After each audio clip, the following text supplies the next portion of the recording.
हाँ, देख रहे हैं हम न्यूमेरिकल 4.1। क्या बोल रहे हैं न्यूमेरिकल 4.1 में? देखो ऐसे लगेगा अभी तो कि कितना इजी न्यूमेरिकल है, लेकिन कॉम्पिटिटिव एग्जाम में इतना इजी न्यूमेरिकल भी स्टूडेंट्स को टफ लगता है। क्यों? क्योंकि तब तक 11th के कंसेप्ट भूल जाते हैं। इसलिए ओके, जब हम 12th कंप्लीट कर दे उसके बाद फिर हम कॉम्पिटिटिव एग्जाम देंगे तो 11th का कंसेप्ट उतना याद नहीं रहता। अदरवाइज केमिस्ट्री याद नहीं रहता, मतलब रिवीजन करोगे तो याद रहेगा, लेकिन अगर रिवाइज नहीं करोगे तो केमिस्ट्री में हम अभी से 3rd चैप्टर तक तो देख लिए, फिर अभी मोल कंसेप्ट आएगा, जो 9th में भी हम मोल कंसेप्ट पढ़े थे वो आएगा, ये laws of motion and all. तो ये सारी चीजें अगर हम अच्छे से रिवाइज करते रहेंगे तो वहां पे वही आने वाला है। ओके, सपोज अभी ऐसा हो सकता है कि मैं तुम्हें क्वेश्चन दिखाऊं तो वो क्वेश्चन तुम लोगों को आ जाए, लेकिन शायद 12th वाले स्टूडेंट्स को ना आए। कौन से? यूनिट्स एंड मेजरमेंट, ये हमारा structure of atoms and all, periodic classification. Okay, अभी जो हमने डिस्कस किया electron gain enthalpy, ionisation enthalpy, electronegativity, ये सब डिस्कस किया ना। तो अभी तो मुझे यही लग रहा है, 100% ऐसा लग रहा है कि अगर मैं क्वेश्चन दूं ना तो तुम लोगों को ज्यादा से अच्छे से आएगा, लेकिन 12th वाले स्टूडेंट्स सॉल्व नहीं कर पाएंगे। क्यों?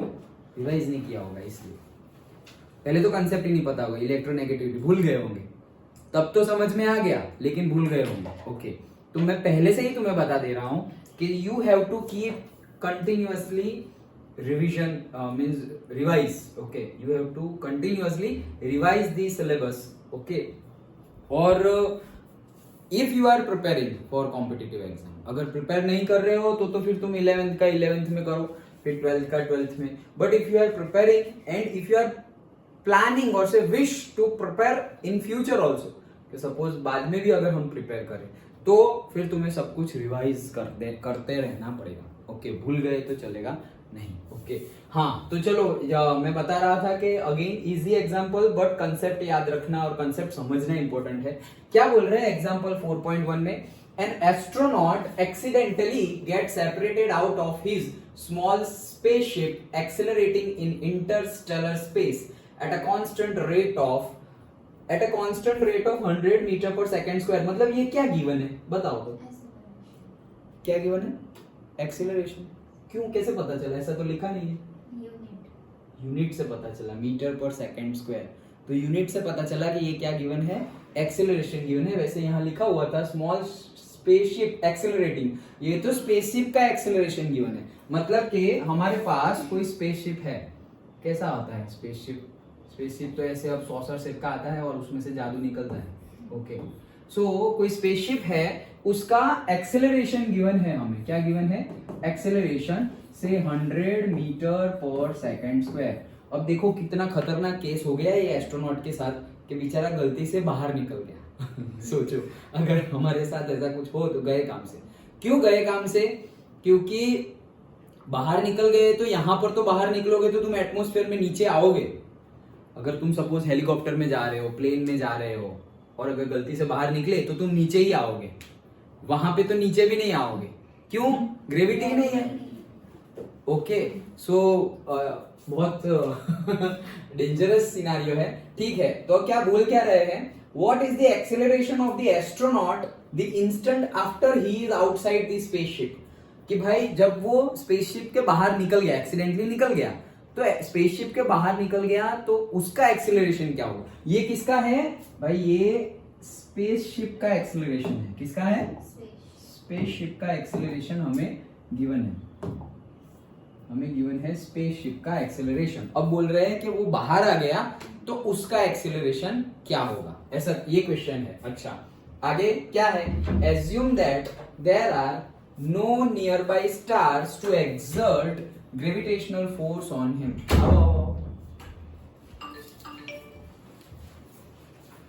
हाँ, क्या बोल रहे हैं? assume that there are no nearby stars to exert gravitational force on him। मतलब कि यहाँ स्पेसशिप के आसपास या ये जो हमारा एस्ट्रोनॉट बाहर गिर गया है उसको आसपास कोई भी ऐसा स्टार नहीं है। मतलब जैसे कि हमारा बड़ा स्टार सन है। ओके, तो ऐसा कोई स्टार नहीं है कि जो ग्रेविटेशनल फोर्स अप्लाई कर सके उसके ऊपर। ओके, वैसे ग्रेविटेशनल फोर्स तो जरूरी नहीं है कि स्टार्स का ही हो। हमारा भी होता है ग्रेविटेशनल फोर्स, पढ़ा है हमने 9th में, पता है ना, दो ऑब्जेक्ट के बीच में अट्रैक्शन फोर्स है, that is the gravitational force, mg1g2 upon r square, याद हो तो 9th वाला, okay. So g m1 m2 upon r square, g gravitational constant, m1 एक ऑब्जेक्ट का मास, m2 दूसरे ऑब्जेक्ट का मास, एंड दोनों के बीच का डिस्टेंस अगर r होगा तो डिवाइडेड बाय आर स्क्वायर, ये हमने 9th में देखा था। सो वो कब, जब दो ऑब्जेक्ट है, ओके, जैसे कि हम ऑब्जेक्ट है और अर्थ ऑब्जेक्ट है, तो दो ऑब्जेक्ट हो गए, एक हम और एक अर्थ। अब कितना ग्रेविटेशनल फोर्स लगेगा, तो वो वैल्यू पुट करोगे उतना ग्रेविटेशनल फोर्स आ जाएगा। अब यहां पर क्या बोल रहे हैं कि कोई भी नियर बाई स्टार नहीं है, मतलब इसके ये दोनों ऑब्जेक्ट, कौन दोनों, एक तो स्पेसशिप और दूसरा हमारा एस्ट्रोनॉट, ये दोनों के ऊपर कोई भी ग्रेविटेशनल फोर्स नहीं लग रहा है, क्योंकि नियर बाई स्टार है ही नहीं, तो कहां से लगेगा। अच्छा, लेकिन एक दूसरे का तो ग्रेविटेशनल फोर्स होगा, एक दूसरे का, दो ऑब्जेक्ट का, चलो स्टार नजदीक नहीं, अगर स्टार अर्थ होता, सपोज प्लेनेट अर्थ होता, तो अर्थ का ग्रेविटेशन लगता, अगर सन होता तो सन का ग्रेविटेशनल फोर्स लगता, लेकिन नियर बाई जहां पे लग सके वैसा नियर बाई नहीं है, वो लोग कहीं पे दूर चले गए, लाइट ईयर्स दूर, ओके, तो नहीं है, आसपास नहीं है, तो ग्रेविटेशनल फोर्स लगेगा नहीं। अब इन दोनों का मतलब, ये हमारा स्पेसशिप है और ये हमारा बंदा, ये हमारा एस्ट्रोनॉट है, ओके, थोड़ा स्लो। सो ये हमारा एस्ट्रोनॉट है, तो अब इन दोनों के बीच में भी तो लगेगा ग्रेविटेशनल फोर्स, लेकिन इन दोनों के बीच में कोई ज्यादा ग्रेविटेशनल फोर्स लगेगा नहीं, क्यों, क्योंकि इसका मास भी नेग्लिजिबल होगा और इसका मास भी नेग्लिजिबल होगा। ग्रेविटेशनल फोर्स तो बहुत ज्यादा मास को तब लगता है ना, जैसे कि सन का मास, जैसे कि अर्थ का मास इतना बड़ा, तो हम ये दोनों के मास को, और ये gravitational force due to this astronaut और gravitational force due to this spaceship हम इग्नोर कर सकते हैं। Done, okay. सो अब इसके ऊपर ग्रेविटेशनल फोर्स तो लग नहीं रहा है और कोई फोर्स तो है नहीं भाई, वहां कोई उसको ऐसे मारने पीटने तो जाएगा नहीं, तो एक्सटर्नल फोर्स है नहीं। F net is equal to कितना है, 0। क्यों 0 है, क्योंकि कोई फोर्स ही नहीं लगा रहा उसके ऊपर, ना स्पेसशिप फोर्स लगा रहा है, ना कोई बंदा, ना बंदे की जात, कुछ है ही नहीं वहां पर, ओके। सो और कोई स्टार भी नहीं है, तो ग्रेविटेशनल फोर्स भी नहीं है, तो एफ नेट कितना हो गया, 0। और फर्स्ट लॉ में हमने देख लिया है कि एफ नॉट 0 हो मतलब एक्सेलरेशन क्या हो जाता है, 0।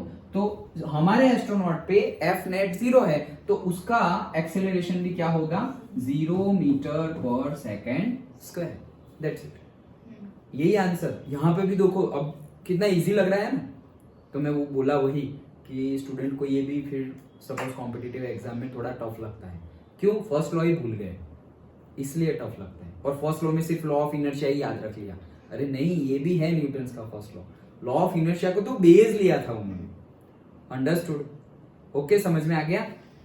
सो देखो बुक का भी देख लेते हैं। Since there are no nearby stars to exert gravitational force on him, the small spaceship exerts negligible gravitational attraction on him and the net force acting on the object or say on the astronaut once he is out of the spaceship is 0.